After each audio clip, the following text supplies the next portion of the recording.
Israel ने Iran को loud and clear message दे दिया है,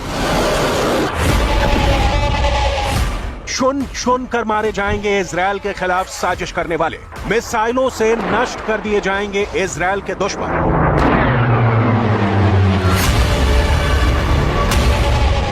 इजरायल ईरान की जानी दुश्मनी में आप सोचेंगे कि इसमें नया क्या है, तो जरा गौर से सुनिए इजरायल के रक्षा मंत्री का यह बयान और अंदाजा लगाइए कि दो बड़ी शक्तियों के टकराने का खाड़ी में क्या होगा अंजाम।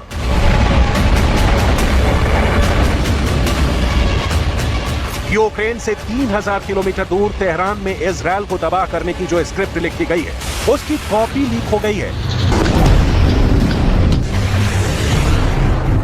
इजरायल की राजधानी तेल अवीव में देश के रक्षा मंत्री ने ईरान के क्रूर और भयानक इरादों के खिलाफ जिस कदम का ऐलान किया है, उसे बहुत गौर से सुनने और समझने की जरूरत है।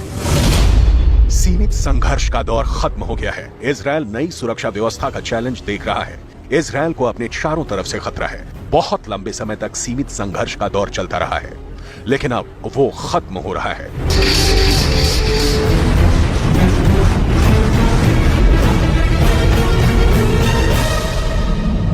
मकसद साफ है, ईरान इजरायल के अस्तित्व पर उंगली उठाना छोड़े, खाड़ी में अपना साम्राज्य स्थापित करने की लालसा त्यागे, आतंकवादी संगठनों को पैसा और हथियार देना बंद करे।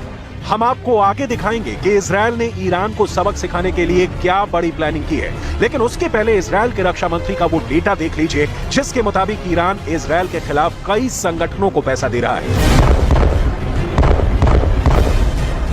ये संगठन लेबनान और सीरिया से लगातार इजरायल पर रॉकेट दागते हैं।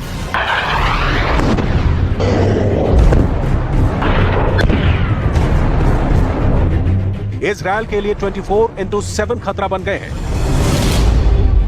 हिजबुल्लाह $7,500 करोड़, हमास को $1,000 करोड़, गाजा के इस्लामिक समूहों को अनगिनत रकम, सीरिया में ईरान समर्थित आतंकवादियों को करोड़ों डॉलर। ये इजरायल का आरोप है कि हिजबुल्लाह और हमास जैसे आतंकवादी संगठनों ने ही इजरायल का जीना दूभर किया है और इन संगठनों को ईरान खुला समर्थन देता है। लेबनान और हिजबुल्लाह को पैसे देने की बात पहली बार सामने नहीं आई है, ना ही हमास को ईरान से मनी मिलने की बात पहली बार सामने आई है। ये दोनों संगठन सालों से इजरायल के जान के दुश्मन बने हुए हैं और इसका कारण इजरायल का जानी दुश्मन ईरान है। ईरान इजरायल की सीमा एक दूसरे से नहीं मिलती, लेकिन बाकी जितने इस्लामिक देशों की सीमा इजरायल से मिलती है उसको ध्यान से समझिए, क्योंकि इजरायल के ये पड़ोसी ईरान के इशारे पर ही चलते हैं। सीरिया, लेबनान, मिस्र, जॉर्डन, फिलिस्तीन, इन पड़ोसियों को इजरायल के होने से ही दिक्कत है। इजरायल के अस्तित्व में आते ही ये जंग शुरू हो गई और तब से इजरायल अपने बचाव के लिए मिसाइलों, बमों और बंदूकों का जखीरा तैयार कर रहा है। इजरायल के रक्षा मंत्री को ध्यान से सुनेंगे तो बिल्कुल साफ लगेगा कि अब हथियारों को गोदामों से निकालने का वक्त आ गया है। ईरान खाड़ी देशों की ओर से नेता बनकर इजरायल को जो काबू में लाने की कोशिश कर रहा है, ये उसका ही नतीजा है कि इजरायल की रक्षा मंत्री ने तेहरान को संदेश भिजवा दिया है कि उड़ते ड्रोन से बम बरसाए तो जा सकते हैं, लेकिन इजरायल के एंटी डिफेंस एयर सिस्टम की लक्ष्मण रेखा को तोड़ा नहीं जा सका। ईरान के पास ही नहीं, संपूर्ण अरब देशों के पास इजरायल को करारा जवाब देने की ताकत नहीं है और ये 1967 में इन देशों के साथ ही जंग में इजरायल की जीत से इतिहास स्पष्ट कर चुका है।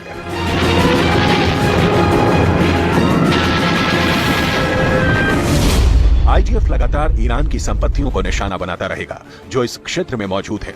हम लोग व्यापक पैमाने पर इसके लिए काम कर रहे हैं। जब से मैंने ऑफिस संभाला है, सीरिया पर हमले दोगुना हो गए हैं। सीरिया पर ही इजरायल के मिसाइल हमले ने ईरान को ताजा आक्रोश से भर दिया है। ईरान के 2 गार्ड सीरिया में मारे गए। ईरान ने इजरायल से पूछा क्यों मारा। इजरायल ने जवाब नहीं दिया, बल्कि ईरान से सवाल पूछा कि उनके गार्ड सीरिया में क्या कर रहे थे।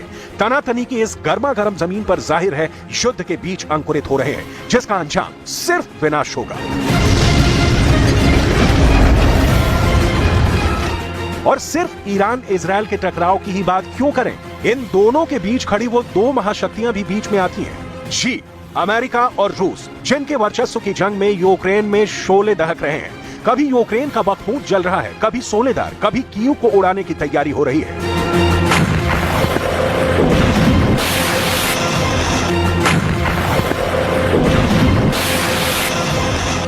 इजरायल और अमेरिका की संयुक्त ताकत की वजह से ही ईरान इजरायल पर डायरेक्ट हमले से परहेज करता रहा है। लेकिन अब ईरान के राष्ट्रपति इब्राहिम रईसी ने नई रणनीति अख्तियार की है, जिसके तहत अमेरिका को सीधे जवाब न देकर इजरायल को माध्यम बनाया जाएगा। अरब देश वैसे भी ईरान के साथ हैं। सऊदी अरब से ईरान की नई दोस्ती इसकी तस्दीक है। इजरायल की फुल प्रूफ प्लानिंग के खिलाफ ईरान भी एक्शन में है। ईरान ने दावा किया है कि उसने अमेरिका की ताकतवर सबमरीन को सतह पर आने के लिए मजबूर कर दिया। ये घटना तब हुई जब अमेरिका की खतरनाक सबमरीन हार्मूज स्ट्रेट से गुजर रही थी और ईरान की समुद्री सीमा में घुस आई थी। ईरान की तरफ से यह दावा किया गया कि उसकी पनडुब्बी फतह को इसका पता चल गया, जिसके बाद वो एक्शन में आ गई। उसने फौरन हार्मूज स्ट्रेट से गुजर रही अमेरिका की पनडुब्बी को रोकने के लिए वहां युद्ध का अभ्यास शुरू कर दिया। इस दौरान अमेरिका की पनडुब्बी को ईरान की समुद्री सीमा से निकल जाने की कई बार चेतावनी दी गई और ऐसा नहीं करने पर उसे तबाह करने की धमकी दी गई। ईरान का दावा है कि इसी के बाद अमेरिका की उस पनडुब्बी को सतह पर आने के लिए मजबूर होना पड़ा। अमेरिका की नौसेना ने इस तरह की किसी भी घटना से इनकार किया है।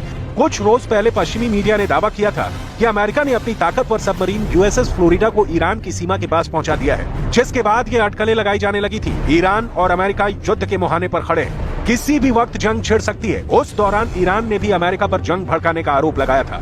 उसने हुंकार भरी थी कि अगर अमेरिका ने जंग छेड़ने की गलती की तो ईरान की सेना उसे मुंहतोड़ जवाब देने के लिए पूरी तरह तैयार है। पश्चिमी मीडिया में छपी रिपोर्ट के मुताबिक ईरान पर नकेल कसने के लिए अमेरिका ने पूरी तैयारी कर ली थी। यूएसएस फ्लोरिडा एक न्यूक्लियर पावर्ड सबमरीन है। यूएसएस फ्लोरिडा पर एक साथ 154 टॉम हॉक मिसाइलें तैनात की जा सकती हैं, जो दुनिया की सबसे ताकतवर मिसाइलों में से एक है। पिछले महीने ही सीरिया में एक अमेरिकी कंपनी के अधिकारियों पर ईरान ने ड्रोन से हमला किया था, जिसका बदला लेने के लिए अमेरिका ने भी हवाई हमले किए। अमेरिका ने ईरान के समर्थन वाले कुछ विद्रोहियों के गुट का भी खात्मा कर दिया। लेकिन अब लग रहा है कि जंग सीरिया में नहीं बल्कि ये जंग ईरान में ही होगी, जिसके लिए अमेरिका ही नहीं बल्कि इजरायल भी पूरी तैयारी कर चुका है। अमेरिकी नौसेना के मुताबिक ईरान की सीमा के पास समुद्र में हमले बढ़े।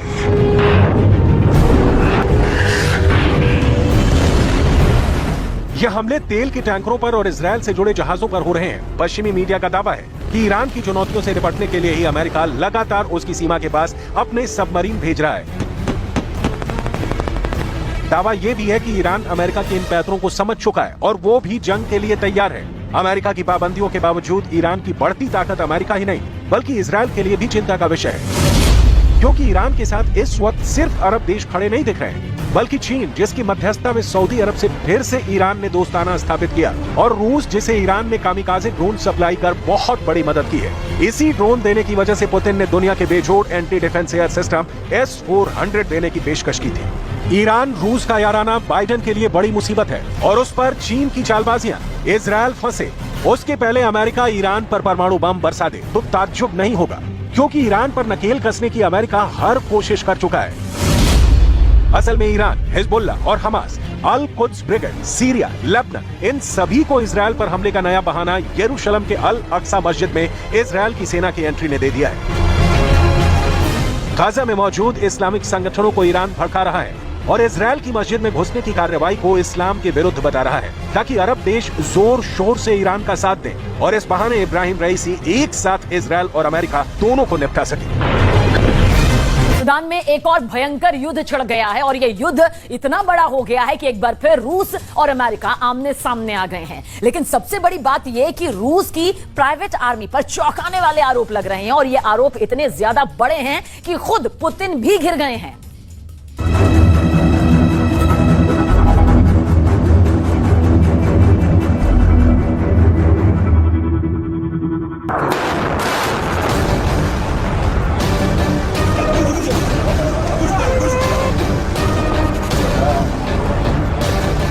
दुनिया की तमाम महाशक्तियों के टारगेट पर इस वक्त है सूडान।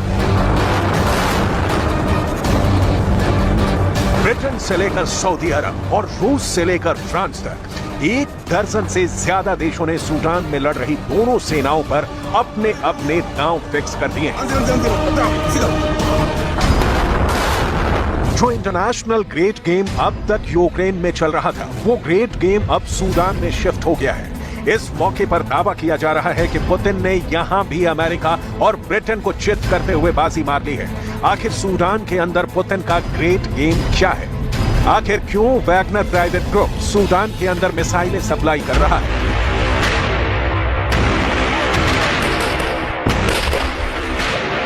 आखिर रूस के वैगनर ग्रुप का सूडान के अंदर क्या रूल है? ये सब हम आपको बताने वाले हैं, लेकिन पहले जरा ये तस्वीरें देखिए जो सूडान की राजधानी से सामने आ रही है। सूडान की हालत क्या है? सूडान में किस तरह खून बह रहा है? किस तरह सूडान में सैकड़ों लोगों की मौत हो रही है, हजारों लोग घायल हो रहे हैं, लाशों के पहाड़ लग रहे हैं।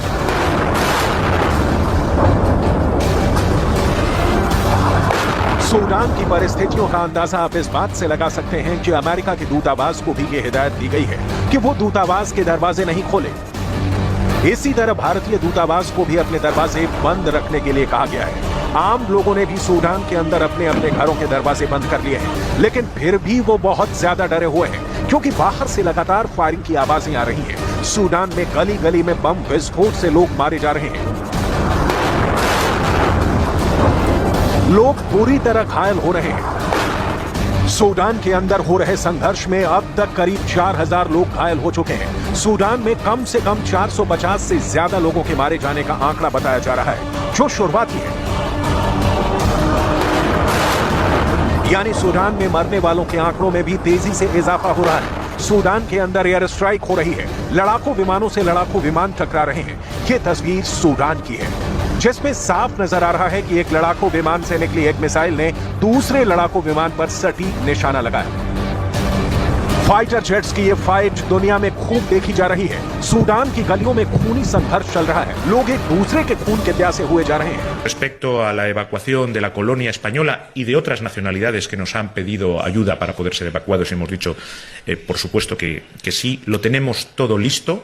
Hay unos aviones militares del ejército español, estoy en contacto con la ministra de Defensa, que ya están preposicionados para en el momento en el que se den las condiciones, pero desgraciadamente en estos momentos no se dan las condiciones para que puedan aterrizar, lo hagan y puedan trasladar a esos 60 españoles y una veintena de otras nacionalidades entre europeos y latinoamericanos que hasta ahora tenemos en la lista de personas para evacuar. क्या इस जंग में Wagner की भी कोई भूमिका है?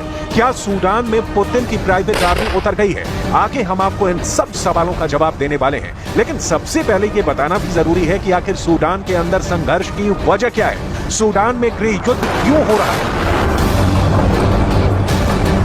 Sudan की लड़ाई आर्मी और पैरामिलिट्री फोर्स की हो रही है। आर्मी के चीफ जनरल अब्दुल फतेह अल बुरहान है और पैरामिलिट्री आरएसएफ के लीडर हैं मोहम्मद हमदान डगालो।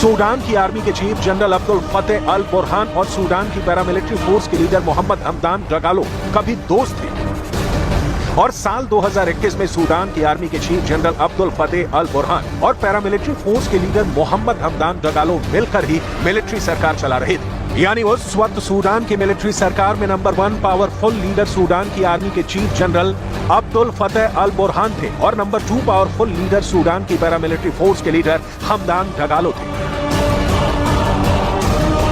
लेकिन बाद में सूडान की पैरामिलिट्री फोर्स के लीडर हमदान डगालो ने खुद पूरी पावर को कैप्चर करने की कोशिश की है और यहीं से युद्ध शुरू हो गया है। सूडान की पैरामिलिट्री फोर्स के लीडर हमदान डगालो ने सूडान के रॉयल पैलेस पर कब्जा जमा लिया है, जहां सूडान के राष्ट्रपति का आवास होता है। डगालो ने सूडान के कुछ इंटरनेशनल एयरपोर्ट्स पर भी कब्जा करने की कोशिश की है।